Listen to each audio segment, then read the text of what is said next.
여호와 이름에 합당한 영광을 돌리며 거룩한 옷을 입고 여호와께 경배할지어다. 주를 기뻐하고 즐거워하며 지존하신 주의 이름을 찬송할지어다.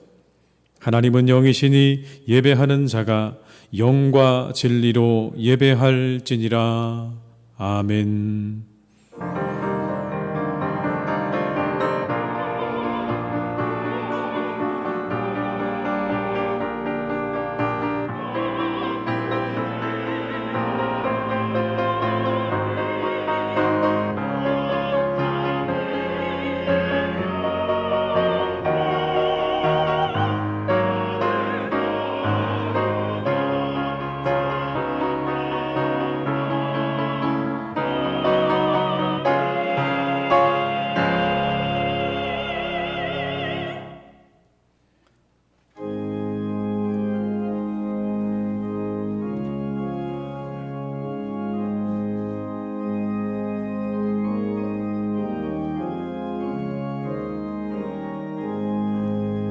시온의 영광이 빛나는 아침, 어둡던 이 땅이 밝아오네. 슬픔과 해통이 기쁨이 되니 시온의 영광이 비춰 시온의 영광이 빛나는 아침, 매였던 종들이 돌아오네. 오래전 선지자 꿈꾸던 복을 만민이 다같이 보아라 광야에 화초가 피고 말랐던 시냇물 흘러오네. 이 산과 저 산을 마주 저울려 주의 손총을 찬송하네. 땅들아 바다야 많은 섬들아 찬양을 주님께 드리어라. 싸움과 죄악이 가득한 땅에 찬송이 하늘에 사무치네.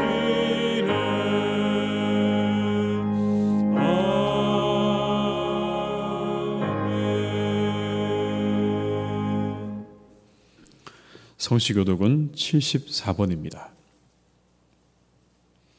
성시교독 74번입니다. 심령이 가난한 자는 복이 있나니 애통하는 자는 복이 있나니 온유한 자는 복이 있나니 의에 줄이고 목마른 자는 복이 있나니 긍휼히 여기는 자는 복이 있나니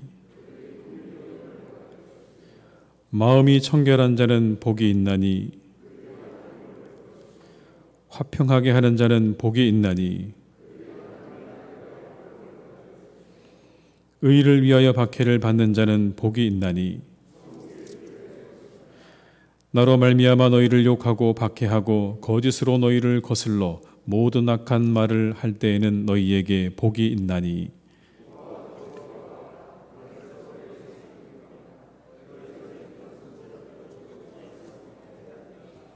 아멘. 이 시간 참회 기도를 함께 드리시겠습니다.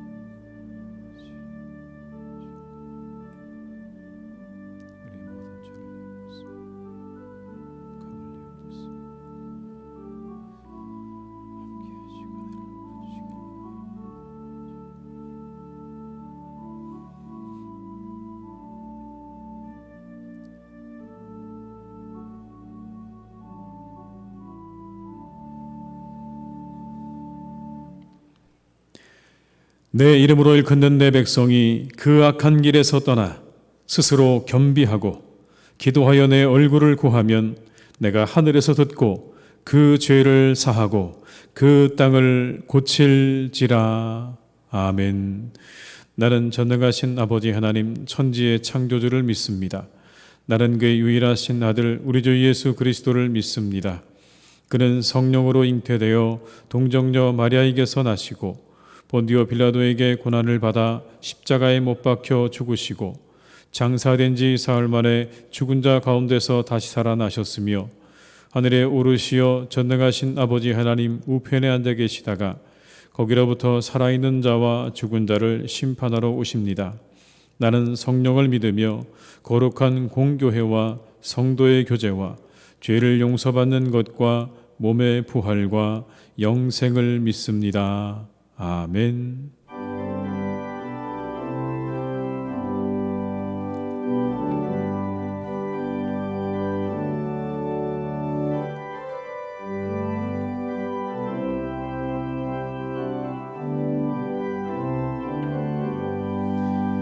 변찮는 주님의 사랑과 거룩한 보혈의 공로를 우리 다 찬양을 합시다.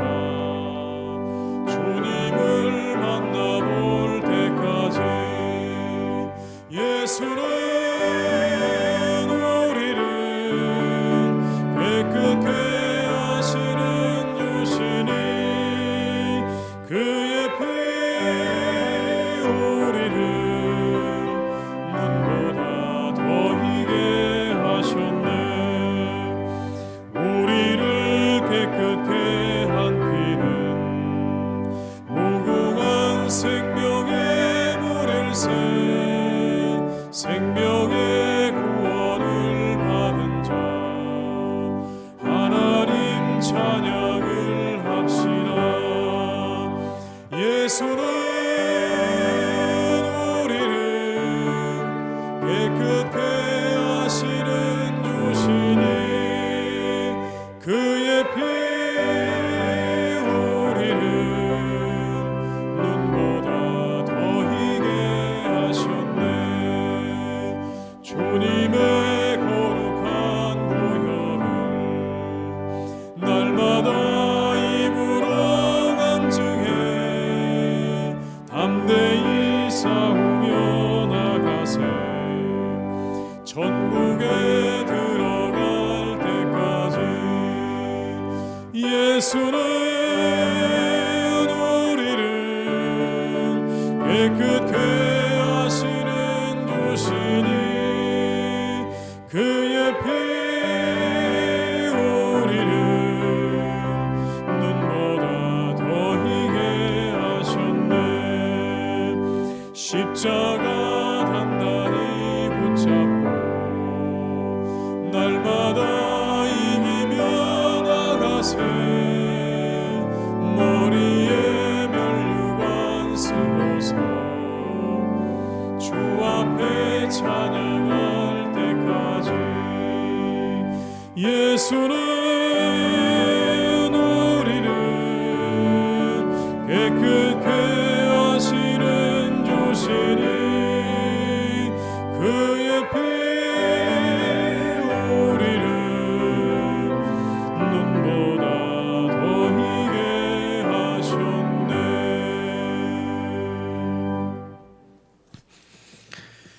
오늘 거룩한 날 우리에게 주신 하나님의 말씀은 로마서 1장 24절로 27절의 말씀입니다. 신약성경 239면에 기록되어 있는 로마서 1장 24절로 27절의 말씀입니다. 로마서 1장 24절로 27절의 말씀을 받들어 봉독하겠습니다. 그러므로 하나님께서 그들을 마음의 정욕대로 더러움에 내버려 두사 그들의 몸을 서로 욕되게 하게 하셨으니 이는 그들이 하나님의 진리를 거짓 것으로 바꾸어 피조물을 조물주보다 더 경배하고 섬김이라. 주는 곧 영원히 찬송할 이시로다. 아멘. 이 때문에 하나님께서 그들을 부끄러운 욕심에 내버려 두셨으니 곧 그들의 여자들도 순리대로 쓸 것을 바꾸어 영리로 쓰며 그와 같이 남자들도 순리대로 여자 쓰기를 버리고 서로 향하여 음욕이 부릴 듯하며 남자가 남자와 더불어 부끄러운 일을 행하여 그들의 그릇됨에 상당한 보응을 그들 자신이 받았느니라. 아멘. 이 시간 함께 드리는 기도로 기도하시겠습니다.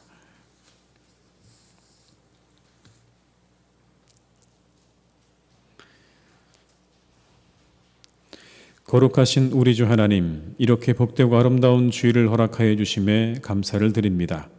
분주한 세상 속에 살던 우리를 예배의 자리로 불러주시고 부름을 받아 구별된 몸과 마음으로 나온 하나님의 백성들에게 한없는 자비를 허락하여 주옵소서. 하나님 아버지, 우리의 선한 목자 되옵소서. 하나님께서 우리의 삶을 이끌어 주시고 삶의 우선순위를 바르게 정하게 하옵소서. 먼저 그의 나라와 의를 구하라고 하신 예수님의 말씀을 기억하게 하시고 예수님처럼 하늘의 미랄이 되어 죽기까지 하나님을 사랑하고 순종하게 하옵소서. 하나님께서 지혜를 주셔서 우리가 따라가야 할 길이 무엇인지 알게 하시고 옳은 길, 의의 길을 분별할 수 있는 지혜와 바른 눈을 주옵소서. 우리 주 하나님, 하나님을 바르게 알고 바르게 믿게 하옵소서. 하나님을 바르게 알고 믿는 일에 우리의 마음과 정성을 다할 수 있게 하옵소서. 자기식대로 하나님을 섬기고 규정하지 않게 하시고 말씀을 기준 삼아 주님만을 섬기게 하옵소서. 말씀을 떠나 소경이 되지 않게 하시고 소경의 소경을 인도하지 않도록 지켜 보호하여 주옵소서. 하나님 아버지, 교회의 주인 되어 주옵소서. 예수님의 핏값으로 사신 교회에서 하나님의 나라와 의를 구하게 하시고 하나님의 뜻을 이루게 하옵소서. 모퉁이 돌 대신 예수님만 바라보게 하시고 선지자들과 사도들의 가르침 위에 서 있는 복된 교회 되게 하옵소서.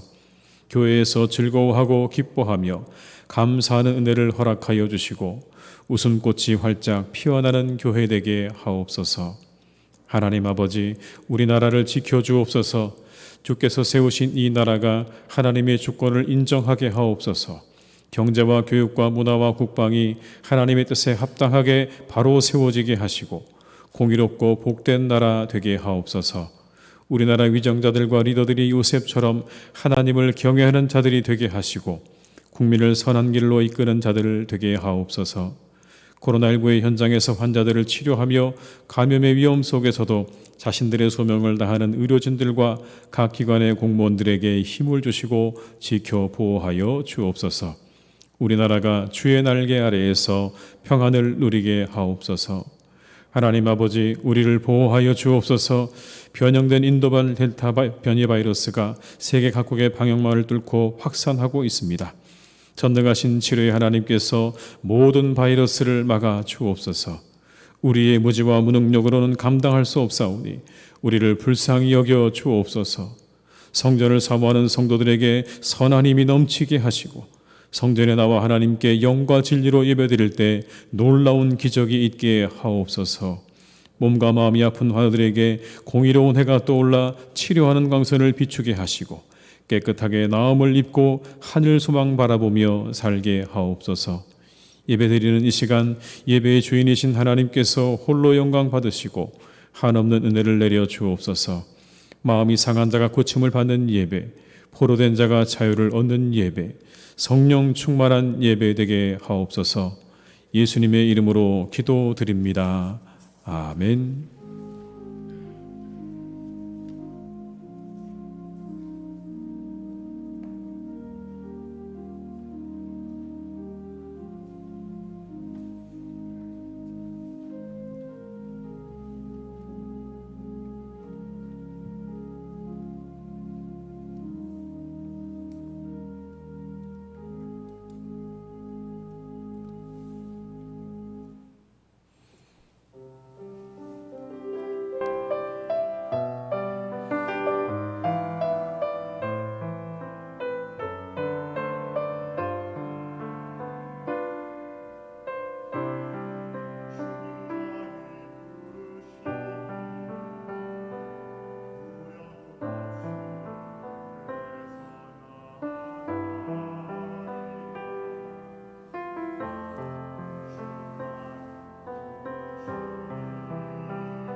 찬송가 50장 1절 2절 부르시면서 준비하신 예물을 드리시겠습니다.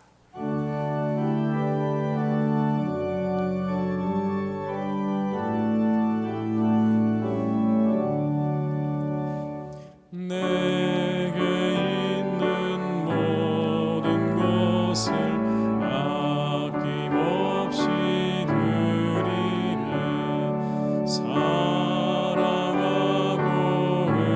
의지하며 주만 따라 살리라. 좋게 드리네. 좋게 드리네. 사랑하는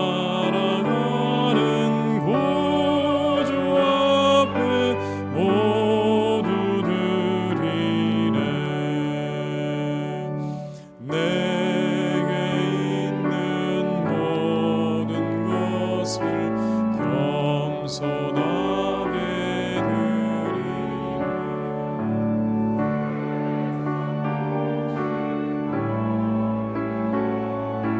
나를 받아주소서.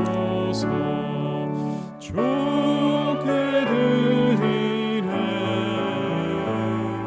좋게 드리네. 사랑하는 구주 앞에 모두 드리네.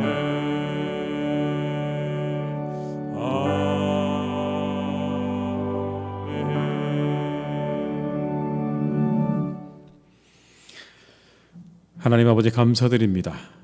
오늘은 6월의 마지막 주일입니다. 천만기를 은혜 가운데 보내게 하심을 감사드립니다. 그렇게 하루하루 베푸시는 은혜에 감사드리며 오늘도 주님 앞에 예물을 드립니다. 기쁘게 받아 주시옵소서. 11조로 감사 헌금으로 선교를 위해 이웃을 위해 그리고 주일 헌금으로 드립니다. 기쁘게 받으시고 한없는 은혜를 우리 성도들의 가정과 일터와 우리 교회 위에 내려 주시옵소서. 하루하루가 하나님 주신 은혜로 충만케 하시고 형통케 하시는 은혜를 베풀어 주시기를 간구합니다. 우리 성도들의 영혼이 강건하며 범사가 잘 되는 은혜를 내려 주시옵소서. 하나님 아버지, 이 예물이 하나님 나라와 복음 전파를 위해 쓰여지기를 간구합니다. 이 예물이 닿는 곳마다 생명이 살아나고 주님께로 돌아오는 역사 있게 하시며 넘어진 자 쓰러진 자 다시 일어나는 회복의 은혜가 있게 하여 주시옵소서. 그러나 하나님, 드리고 싶어도 드리지 못하는 이들을 기억하시고 하나님께 마음껏 드릴 수 있도록 회복의 은총도 내려주시기를 간구합니다. 오늘도 우리 성도님들 어느 곳에서 예배하든지 지켜주시고 영과 진리로 예배하게 하시고 하나님께서 주시는 은혜를 누리게 하여 주시옵소서. 오늘도 우리와 함께 하시는 우리의 소망 되시는 예수님의 이름으로 기도드립니다. 아멘.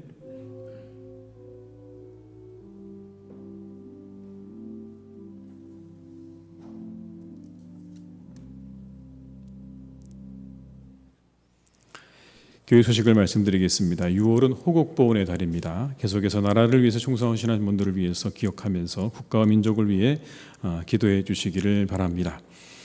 교회를 위해서 기도해 주시기를 바랍니다. 하나님 나라와 의를 구하는 교회 되게 하옵소서. 빛과 소금이 되는 교회 되게 하옵소서. 온 세상에 복음을 전하는 교회 되게 하옵소서. 그리스도 안에 더욱 하나 되어 큰 부흥을 경험하는 교회가 되게 해달라고 하는 기도를 함께 계속 드려주시기를 바랍니다. 다음 주일 7월 4일 주일은 맥추감사주일입니다. 지난 반년 동안에 베풀어 주신 하나님의 은혜에 감사하는 마음으로 준비하시고 맞이하시기를 바랍니다. 현재 코로나19 정보 대응이 2단계로 유지되고 있습니다. 여러분 내용을 참조하셔서 우리 더 많은 분들이 함께 나와서 예배 가운데 참여하실 수 있기를 다시 한번 부탁을 드리겠습니다. 7월은 교회학교 여름 행사가 있는 달입니다. 성경학교를 위해서 많은 기도와 격려를 부탁을 드리겠습니다. 아래 나와 있는 그 내용들을 여러분 참조해 주시기를 바랍니다. 그리고 중등부에 이재승 청년을 교사로 임명하도록 하겠습니다. 교우 소식입니다. 입원한 분들과 환우들을 위해서 계속 기도해 주시길 바라고요. 또 입대하는 청년이 있습니다. 입대하는 청년 위해서 여러분이 계속해서 기도해 주시기를 부탁을 드리겠습니다. 이상 교우 소식을 마치겠습니다.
아멘. 은혜로운 찬양 감사드립니다. 함께하신 모든 분들에게 하나님의 은혜가 함께하시기를 주님의 이름으로 축원합니다. 우리는 참 급격한 시대를 살고 있죠. 급격히 변화하는 시대를 살고 있습니다.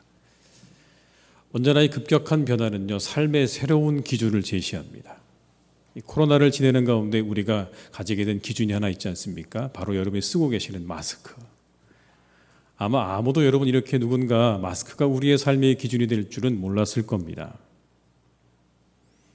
그 기준이 생기기까지 많은 사람들은 때로 혼란을 겪기도 했습니다. 특별히 서구의 나라에서 많은 사람들은요, 이렇게 마스크를 쓰는 것에 대한 문화적인 거부감 때문에 마스크가 정착하기까지 상당히 오랜 시간 진통을 겪었다는 걸 우리가 익히 들어서 알고 있죠. 이처럼 뭔가 여러분 새롭게 변화되어지는 일들이 발생되게 되면 그것으로 인해서 우리가 가치관의 어떤 그런 혼동 내지는 혼란이 우리에게 뒤따르는 것들을 경험하게 됩니다. 그건 그리스도인들도 마찬가지고요. 우리 일 가운데도 마찬가지입니다. 예를 들면 온라인 예배 같은 거죠. 여러분 한 번이라도 생각해 보신 적이 있으십니까? 예배를 온라인으로 드린다는 걸 아마 10년 전만 해도요, 아무도 그 생각을 못했을 겁니다. 예배를 화상으로 드린다. 그런데 여러분 이제는 상당히 익숙해졌죠. 물론 그 가운데 큰 진통도 있었습니다. 이걸 온라인 예배를 드려야 되는 거냐 아니면 현장 예배를 고수해야 되는 거냐라고 하는 이 문제 때문에 개신교가 상당한 진통을 겪기도 했지만 어찌되었건 여러분 이제는 많은 사람들이 이 부분에 있어서 익숙해진 것들을 보게 됩니다. 이처럼 시대가 변화하면서 그리스도인들 역시도 많은 부분들이 혼란스럽기도 하고 혼동되기도 하는 것들을 경험하게 되는 것이죠.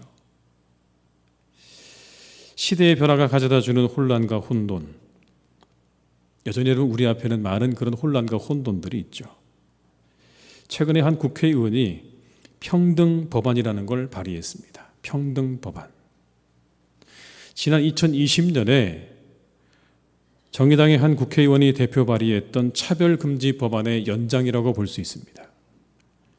이 법안에 대해서 여러분 숭실대 법대 이상현 교수는 이렇게 지적을 했습니다.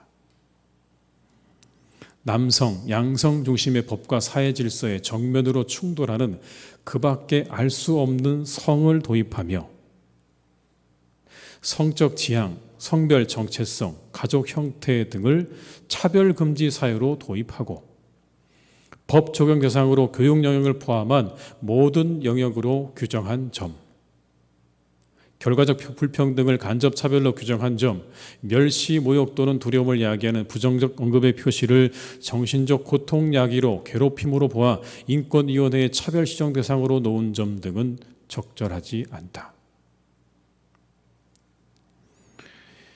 여러분 이와 같은 법은 기독교에게 많은 영향을 줄 수밖에 없습니다. 예를 든다면 이런 겁니다. 성경에서 죄라고 말하는 동성애에 대해서 더 이상 여러분 제가 이 단에서 설교할 수 없는 날이 올지도 모른다는 걸 의미하는 겁니다. 거기서 끝이 아닙니다, 여러분. 제가 이 설교단에서 예를 들어서 우리에게 유일한 구원은 예수 그리스도입니다라고 말하는 순간 차별이 된다는 거죠. 그것으로 여러분 제가 벌을 받을 수 있는 그러한 날이 올 수도 있다는 걸 의미하는 겁니다. 그뿐이 아니죠. 이단에 대해서도 우리는 말할 수 없습니다, 여러분. 이단에 대해서 말하는 것 자체가 그 순간 차별로 간주가 되어서 처벌을 받을 수 있게 된다는 겁니다. 그래서 우리는 이 법을 당연히 반대할 수밖에 없는 것입니다. 시대의 변화는 이처럼 우리에게 혼란을 가져다 줍니다. 어느 게 옳은 것인지, 어느 게 맞는 것인지. 그때 여러분 우리가 가져야 될 자세가 뭘까요? 우리는요 이 시대의 혼란과 혼돈을 분별할 수 있는 지혜를 가져야 됩니다. 성경에서는 무엇이 혼란이고 혼돈인지, 어떻게 그걸 분별할 것인지, 어떻게 대처할 것인지에 대해서 우리에게 말씀해 주고 있는 것이죠. 그렇다면 이 시대에는 어떤 혼란과 혼돈이 있을까요? 먼저 자유와 무질서의 혼돈입니다. 자유와 무질서의 혼돈. 저는 이런 질문을 드리고 싶어요. 사람들에게 무한대의 자유가 보장되어야 하는 것일까요? 우리의 자유는 어디까지 허용되어야 하는 것일까요? 2015년에 프랑스에서 이슬람 테러주의자들에 의해서 테러가 있었습니다. 샤를리 앱도라고 하는 주간지를 습격해서 그곳에서 무차별 총격을 가했던 그런 테러였습니다. 그때 프랑스의 언론들이 이렇게 말했습니다. 프랑스의 톨레랑스가 시험대에 올랐다. 여러분 톨레랑스라는 말은 관용이라는 뜻입니다. 프랑스 사람들이 가장 중요하게 여기는 가치관이 바로 톨레랑스입니다. 관용이라고 하는 것인데 그것이 시험대에 올랐다고 하는 그런 기사가 나왔습니다. 그것에 대한 답은 이것이었습니다. 폭력적인 의도를 가지고 사회적인 질서를 무너뜨리는 데까지는 허용되어서는 안 된다. 우리가 관용을 하지만, 대부분 관용을 하지만, 그러나 폭력적인 의도로 사회적인 질서를 무너뜨리는 것에 대해서는 우리가 허용할 수 없다고 하는 것이 그것이 답이었습니다. 여러분, 관용이라는 말, 상대방을 인정하는 거죠. 그것을 어디까지 인정하는 것이냐, 허용할 것인가는 곧 자유와 관련되어진 문제입니다. 누군가의 자유를 어디까지 우리가 허용할 것인가라는 거죠. 그런데 아무리 자유로운 시대이긴 하지만 질서를 무너뜨리는 자유까지는 허용되지 않겠다는 것입니다. 사회적인 질서, 공동체 질서를 무너뜨리는 일이라면 허용되어서는 안 된다는 것이죠, 여러분. 거기까지 가서는 안 되는 겁니다. 그런데 우리 시대에 어떤 게 혼돈되고 있습니까? 자유와 무질서가 혼돈되고 있습니다. 무질서가 자유라는 이름으로 허용되고 인정되는 겁니다. 이게 가장 염려스러운 부분이에요. 무질서한 건데, 질서가 없는 건데, 그게 자유라는 이름으로 허용되고 인정되는, 여러분, 우리가 그런 세상에 살고 있는 것 아닙니까? 앞서 말씀드린 우리나라의 상황만 봐도 그렇습니다, 여러분. 평등법안, 차별금지 법안이요. 그 안에 담겨져 있는 많은 내용들이 여러분 무엇을 의미하는 겁니까? 그게 자유입니까? 무질서가 자유로 포장되어지는 시대에 우리가 여러분 살고 있는 거라고요. 오늘 본문에는 그것을 순리와 영리라는 말로 표현합니다. 순리와 영리. 순리는 하나님의 창조 질서를 의미하는 겁니다. 반대로 영리란 그걸 거스르는 걸 의미하죠. 순리를 영리로 바꾸어 썼다. 무질서를 질서로 대신한 겁니다. 무질서가 자유라는 이름 아래 허용되는 세상을 여러분 그렇게 표현한 것 아닐까요? 순리를 영리로 바꾸어 쓰는 세상이었다라고 말하는 거죠. 여러분, 우리가 살고 있는 이 세상 혹시 그렇게 가고 있는 건 아닐까요? 순리가 영리로 바뀌어지는 세상. 무질서한 것인데 그게 자유라는 이름 아래 허용되어지고 포장되어지는, 여러분, 그런 세상에 우리가 살아가고 있는 건 아닐까요? 이 두 가지가 혼동되어지는 세상 가운데 이때 우리 입장이 무엇입니까, 여러분? 우리가 가져야 되는 입장이 뭘까요? 모두가 개인의 자유니까 그냥 허용해야 되는 것입니까? 아니죠. 분별해야 합니다. 그리스도인들은요, 적어도 이 무질서와 자유를 분별해야 한다는 것입니다. 그리스도인들이 가져야 되는 자유와 무질서에 대한 입장이 있다면 이런 겁니다. 자유를 허용합니다. 그렇습니다. 모든 자유를 허용하지만 창조의 질서를 무너뜨리는 데까지는 아니라는 것. 우리의 자유는 여러분 철저히 창조의 질서 안에서 지켜지는 자유인 것입니다. 우리의 자유는 창조의 질서를 보존하는 것 안에서만 가능한 거죠. 남녀 간의 사랑 순리입니다. 그러나 동성 간의 사랑을 성경은 영리라고 말씀하셨어요. 그건 개인의 선택과 자유의 문제 이전에 창조의 질서의 문제입니다, 여러분. 우선순위가 있는 거죠. 세상의 모든 개인의 자유보다 앞서는 것이 있습니다. 그게 바로 창조의 질서.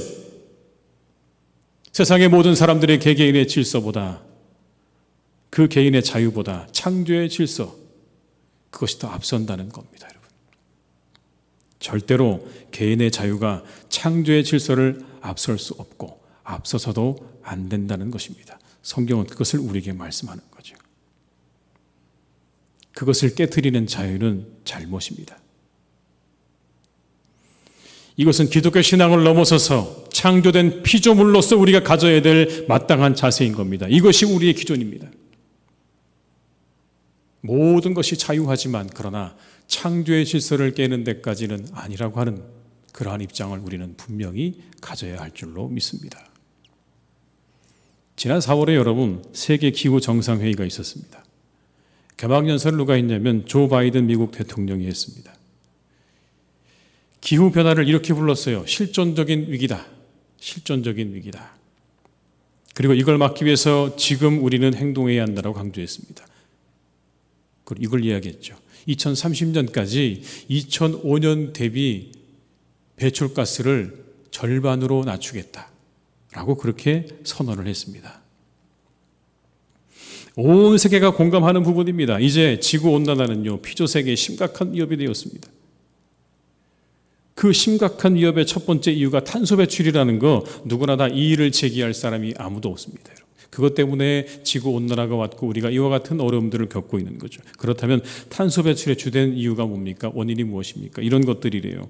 썩지 않는 플라스틱 제품들, 축산 폐기물, 자동차와 공장의 매연, 이와 같은 것들이 여러분 온실가스를 배출해서 결국 지구온난화를 만들어서 그것 때문에 이 지구의 기후가 망가져 간다는 거죠. 그런데 그것 말고도 우리 각각의 사람들이 이와 같은 탄소 배출을 하고 있다는 겁니다. 우리 가지고 있는 핸드폰, 그리고 우리가 쓰고 있는 컴퓨터, 그리고 우리가 쓰는 모든 전자제품이 여러분 다 온실가스를 배출하는 주범이라는 겁니다.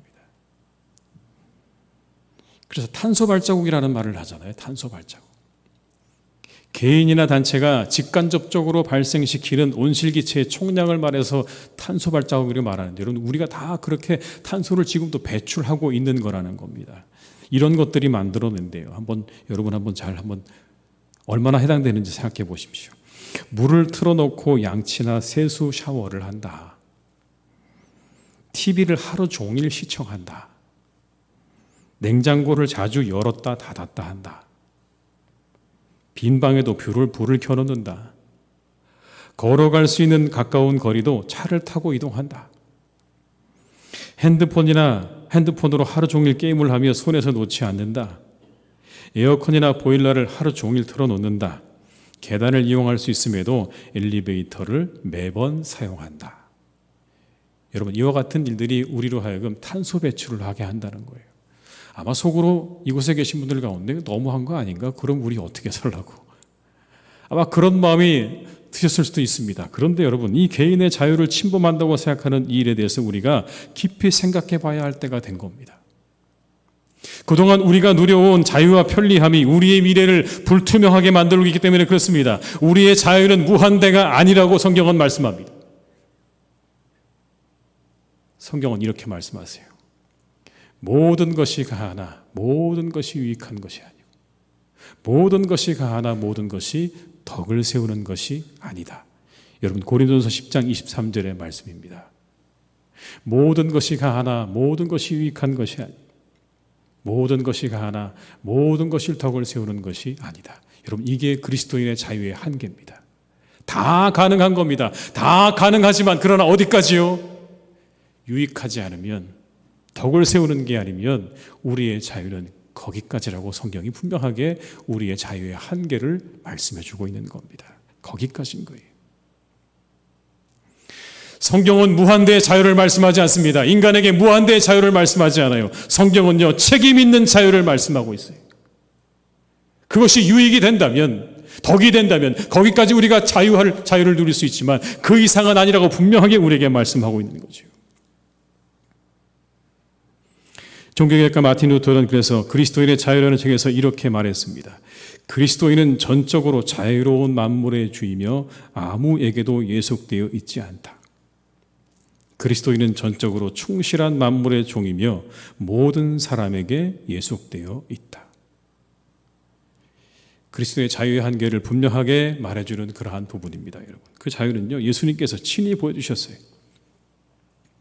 예수님 자유한 분이시죠. 자유자입니다, 여러분. 하나님의 아들입니다. 하나님의 본체십니다. 그분이 여러분 자유롭지 못할 게 무엇이 있겠습니까? 그 하나님은 정말 자유하신 분이세요. 모든 것으로부터 자유하신 분이시죠. 심지어 여러분, 우리가 감당할 수 없는 하나님은요, 그 예수님은 시간과 공간으로부터도 자유로운 분이십니다. 모든 피조물로부터도, 모든 위협으로부터도 그분은 자유하신 분이세요. 그런데 오늘 예수님께서는 하나님의 종이 되셨다고 성경에 말씀하십니다.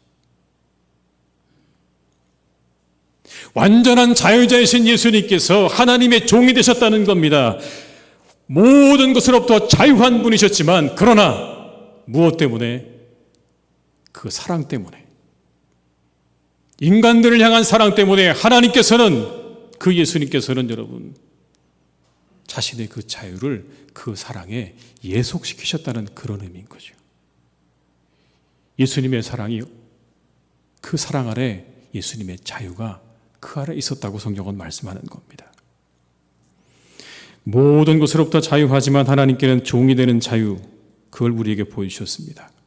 세상의 모든 것으로부터 자유하셨지만 오직 하나님께는 순종하셨던 그 자유를 우리에게 보여주셨습니다. 이게 우리가 따라가야 할 자유인 것입니다. 우리는 자유자입니다. 우리 모든 것으로 자유하지만 그러나 하나님에게는 종이 되어지는, 하나님 앞에는 겸손한 그러한 자유자로 우리가 살아야 된다는 것을 성경이 우리에게 말씀하는 거죠. 사랑하는 교우 여러분, 우리는 자유합니다. 그러나 창조의 질서를 파괴하는 데까지는 아니라는 것을 기억해야 되는 것이고, 우리는 자유하지만 그것이 덕이 되고 유익이 되지 않는다면 거기에서 멈춰야 되는 것이고, 우리의 모든 자유는 철저히 하나님 아래에 있는 것이고, 그리고 그분의 사랑 안에 거해야 된다는 사실을 기억하시면서 여러분이 진정한 자유자로 살아갈 수 있으시기를 주님의 이름으로 축원합니다. 두 번째는 여러분 이겁니다. 믿음과 신념의 혼돈입니다. 믿음과 신념의 혼돈.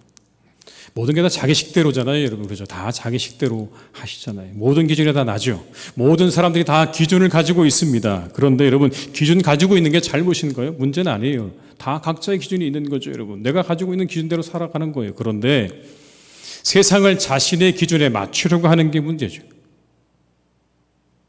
모든 게 여러분 내 마음대로 되는 세상이잖아요. 여러분 참 놀랍지 않습니까? 눈을 뜨고 아침에 문을 열고 나가면 집 앞에 뭐가 와 있잖아요. 여러분이 원하는 제품이 여러분 눈을 뜨고 나가서 문을 열면요, 그 앞에 떡하니 와 있습니다. 여러분 새벽 배송이라고 하나요? 심지어 여러분 우리가 아파트를 입주해도요, 이제는요 많은 사람들이 내가 원하는, 조금은 주인이 원하는 모습으로 아파트를 그 안에서 어느 정도 변형시켜서 그렇게 들어갈 수도 있다고 한대요. 여러분 얼마나 좋아졌습니까, 세상이요? 각자의 개성과 어떤 그런 생각을 존중해주는 그런 시대가 되었다는 의미이기는 해요. 그런데 저는 이 시대가 가지고 있는 함정이 또한 그 안에 있다고 생각합니다. 이런 겁니다. 모든 게 다 내 생각대로 되어야 한다고 하는 함정이 있다는 거예요. 편리하고 내 마음대로 되는 건 좋은데 여러분, 모든 게 다 내 마음대로 되어야 된다고 하는 함정이 이 시대 가운데 우리에게 있다는 거예요. 그렇지 못하면 뭐가 되는 겁니까? 선이 아닌 거예요. 내 마음대로 되지 않으면 선이 아닌 거죠. 이와 같은 기준이 믿음에 적합한 것일까요? 여러분, 이와 같은 기준이 믿음에 적합한 것일까요? 아니요, 충돌이 일어날 것 같아요. 왜냐하면 그 생각 속에는요, 하나님마저도 내 생각과 내 뜻대로 돼야 된다는 그런 함정이 들어있는 거거든요. 그래서 여러분, 가끔은 이런 경우들을 보게 됩니다. 내가 기도한 대로, 내가 바라는 대로 결과물이 나오지 않으면요, 의외로 많은 사람들이 하나님에 대해서 실망합니다. 좌절감과 회의감에 빠지게 됩니다. 어떤 사람들은 그래서 열심히 내가 기도하고 공부했는데 내가 원하는 대학에 들어가지 못했다고요, 교회를 나오지 않습니다. 어떤 사람들은요, 열심히 내가 기도했는데 내가 그렇게 간절히 기도한 기도를 따라서 내 부모님을 고쳐주지 않고 하나님 나라로 데려가 버린 그 하나님에 대한 원망 때문에 그래서 교회를 나오지 않는 분들도 있습니다. 참 이상하죠. 세상의 일들이 내 뜻대로 되지 않는다는 거 잘 압니다. 그런데 그건 인정하면서 왜 하나님만은 내 뜻대로 움직이셔야 되는 걸까요? 세상의 모든 일이 다 내 뜻대로 안 된다는 거 잘 알면서 하나님은 왜 내 마음과 내 뜻대로만 움직이셔야 되는 걸까요? 여러분, 우리는 내가 만든 하나님을 믿는 게 아닙니다. 그냥 하나님을 믿는 거죠. 만약 내가 만든 하나님을 믿는다면 여러분, 그건 신념을 믿는 거예요.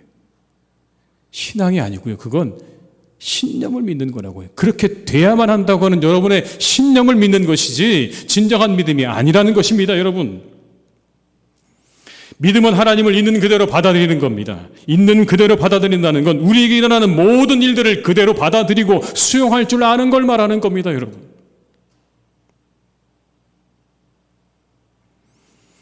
예수님과 당대의 종교 지도자들의 갈등의 원인도 결국엔 신념과 신앙의 문제였다고 저는 생각을 해요. 당대 종교 지도자들은 예수님을 메시아로 받아들이지 못했습니다. 이유가 뭐였을까요, 여러분? 이런 거였습니다.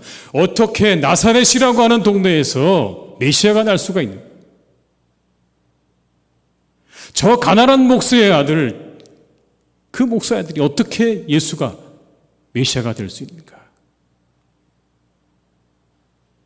어렵고 가난한 사람들과 저렇게 어울려 다니는 저 사람이 어떻게 우리의 메시아가 될 수 있는가? 메시아가 될 수 없다고 생각했습니다. 그건 그들의 생각이었죠, 여러분. 그건 그들의 생각이었습니다. 인정할 수 없는 거예요. 그분이 우리에게 메시아이라는 사실을 인정할 수 없는 겁니다. 그러나 여러분, 그건 그들의 신념적인 모습이죠. 메시아는 그래서는 안 된다고 하는 그들의 신념을 믿은 거죠. 성경에 나와 있는 말씀을 믿은 게 아니에요.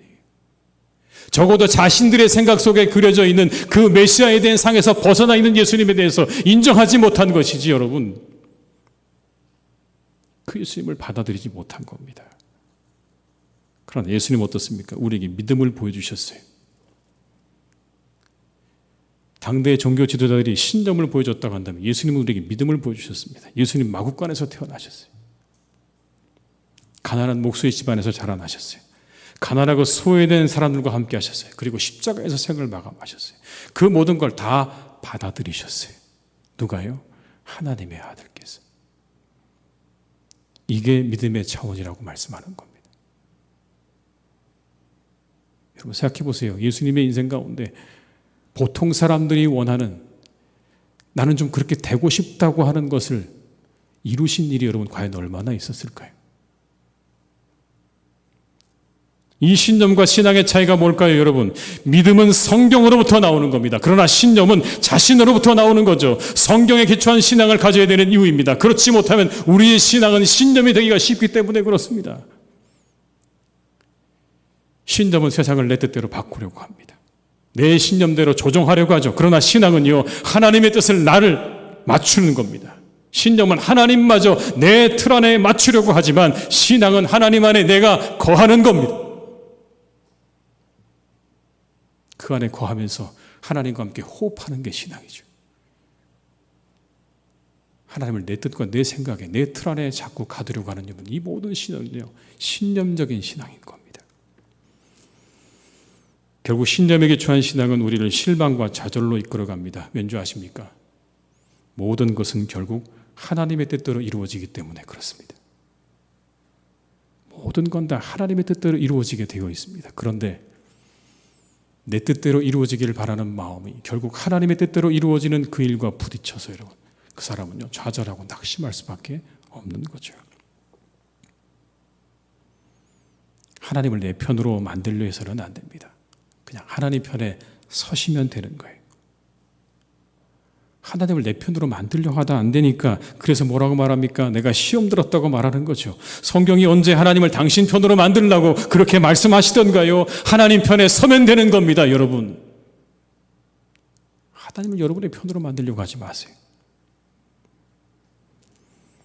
신실한 믿음에 기초한 신앙을 가져야 되는 이유가 여기 있습니다. 우리를 언제나 소망 가운데로 이끌기 때문에 그래요.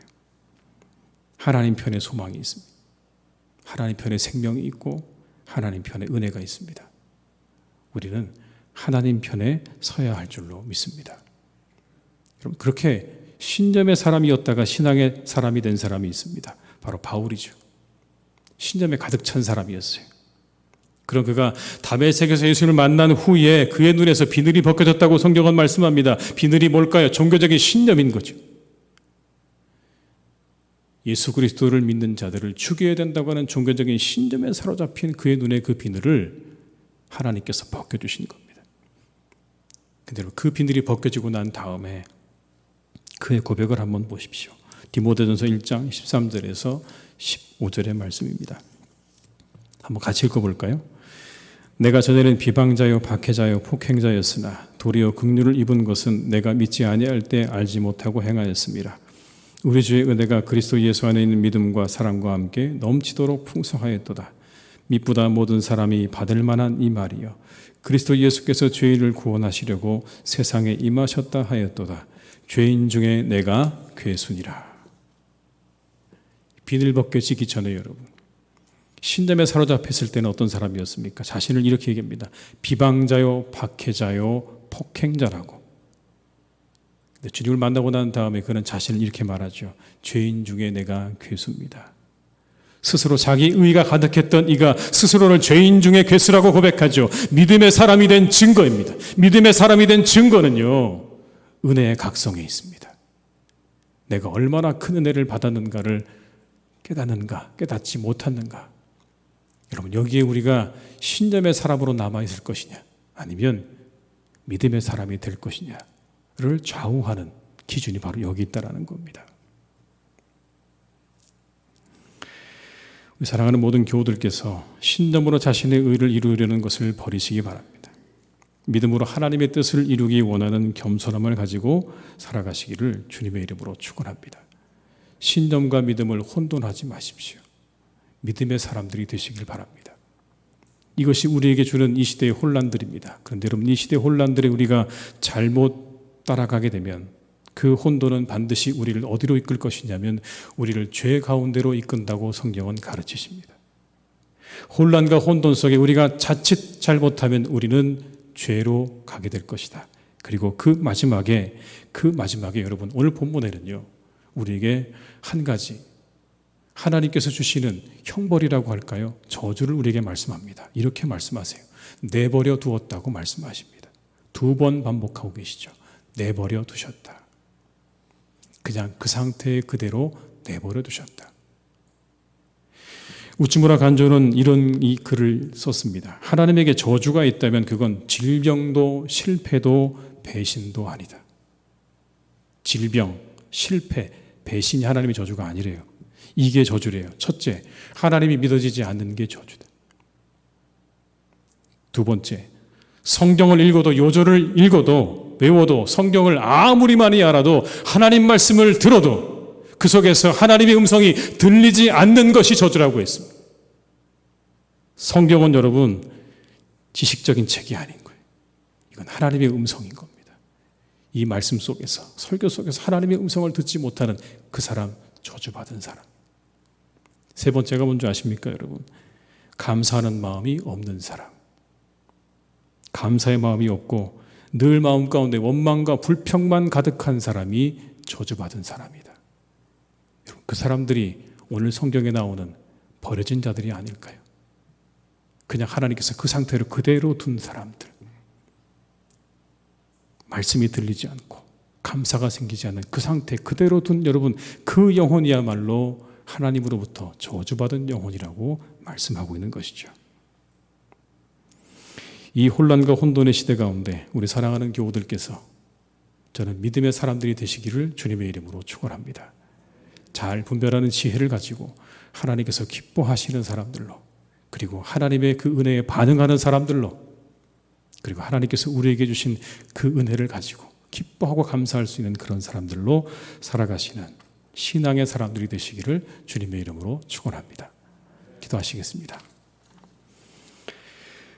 아버지 하나님, 이 시대는 참으로 혼돈합니다.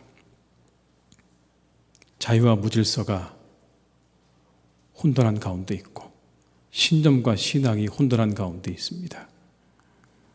우리에게 분별을 허락해 주시옵소서. 하나님, 우리를 분별하게 하시옵소서. 지혜를 주시옵소서. 말씀을 주시옵소서. 우리가 그 말씀 안에 거하면서 하나님께서 우리에게 말씀하시는 참된 진리를 향해 나아가는 우리 모든 성도님들 되게 하여 주시옵소서. 간절히 기도합니다. 우리 사랑하는 교우들 한 분 한 분을 하나님께서 지켜주셔서 자유하지만 그러나 그 자유를 하나님 안에서 누리게 하시고 사랑 안에서 누릴 수 있는 그리스도인들이 되게 하여 주시옵소서. 우리가 신념을 가지고 살아가지 않게 하시고 믿음을 가지고 살아가는 복된 그리스도인들이 되게 하여 주시옵소서. 예수님의 이름으로 기도드립니다. 아멘.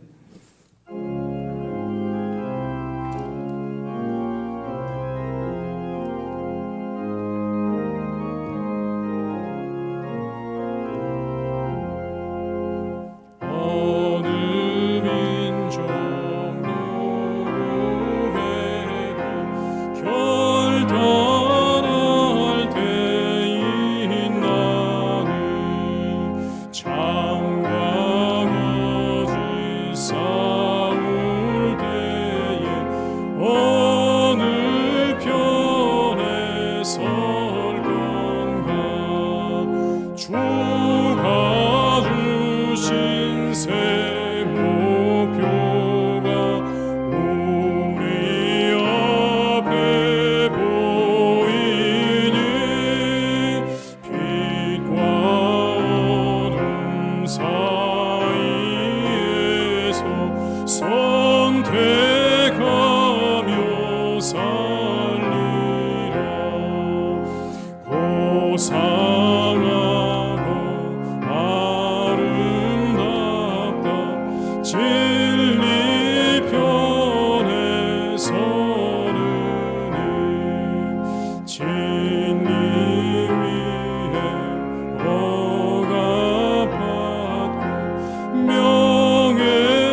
용감한 자 구세게 낙심한 자 돌아오는 그날까지 서리라. 순교자의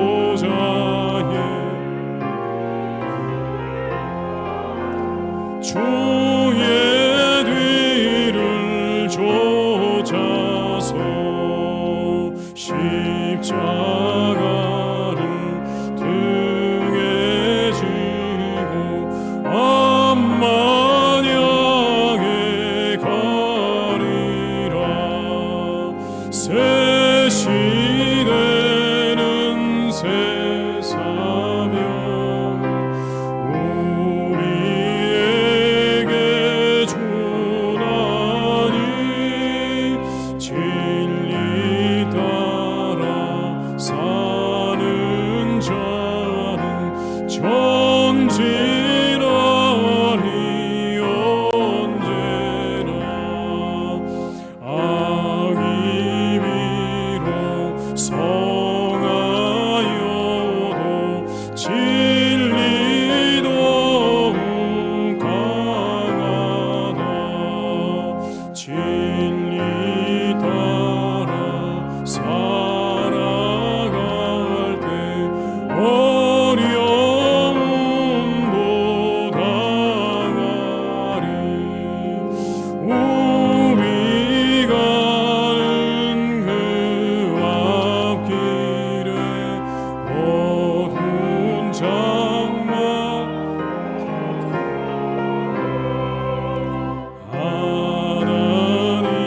하나님이 함께 계시 항상 지켜주시리.